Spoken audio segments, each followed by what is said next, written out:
ามโกผู้ใดก็เห็นงามเด่นคือสาวเสโนผู้ใดก็เห็นงามเด่นคือสาวเสโนทั้งขาวทั้งงามทั้งโกสาวเสโนคักหลายออกจากเซโนไปประมาณ7 ลักอายนี่มาหูจากสาวคนงามผิวไข่คำเว้าคำจากะหูเป็นสาวผู้ไทยคำเว้าคำจากะหูเป็นสาวผู้ไทยเจ้านั้นอยู่บ้านใดแม่สามไว้บอกอายได้บ่น้องตอบคำถามว่าบ้านน้องอยู่ไสอยู่บ่ไกลบ่ไกลน้องคำแหดอุ่นละน้องดีใจแห่งหลายได้พบแม่นวลละออลงฮักอีลีกะดอสาวน้องคำแพงคนงามขอถามขอนำมาเว้า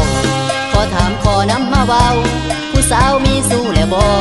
อย่าขอเมื่อนำฮอดบ้านนางน้องว่าจังใดแก้มไม่สาวผู้ไทยเอ่ยลงฮักสามเสยเบิดใจแล้วเบิดใจแล้วอยากมาซอยน้องเฮ็ดนาหาปูหาปลาปลูกผักปลูกแตง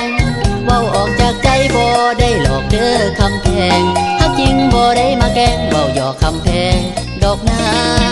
น้องจงเมตตาสงสารอายแน่สาวอายมาช่วยแบ่งเบามาค่าดำวันไทยเบิ่งแยงพ่อเฒ่าแม่เฒ่าพร้อมเด้อสามวัยสัญญาเว้าจริงจากใจจากลูกผู้ชายคนที่หวังดีซีบีซีว่าของอายซีบีซีว่าของอายสิเป็นจังใดกะสร้างทุกอย่างบ่ได้ย่อท้อขอน้องนั้นฮักจริงแก้มปิงลิงสาวผู้ไทยเอ่ยอยากมาเป็นเคยน้องคำแห่น้องคำแห่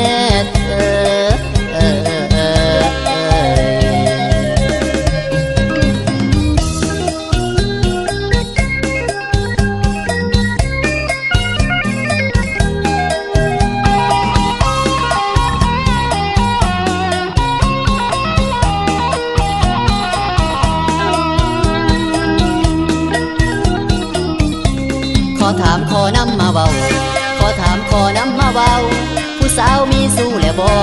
อย่าขอเมื่อนำฮอดบ้านนางน้องว่าจังใดแก้มไม่สาวผู้ไทยเอ่ยลงฮักสามเสยเบิดใจแล้ว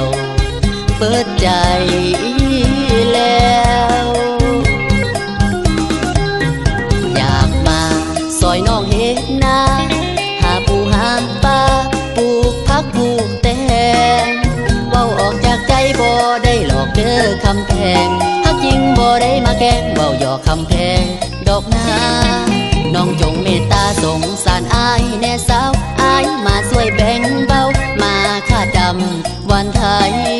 เบิ่งแยงพ่อเฒ่าแม่เฒ่าพร้อมเด้อสามวัยสัญญาเว้าจริงจากใจจากลูกผู้ชายคนที่หวังดีซีบีซีว่าของอายซีบีซีว่าของอายสิเป็นจังใดกะสร้างทุกอย่างบ่ได้ย่อท้อขอน้องนั้นฮักจริงแก้มปิงลิงสาวผู้ไทยเอ่ยอยากมาเป็นเคยน้องคำแห่น้องคำ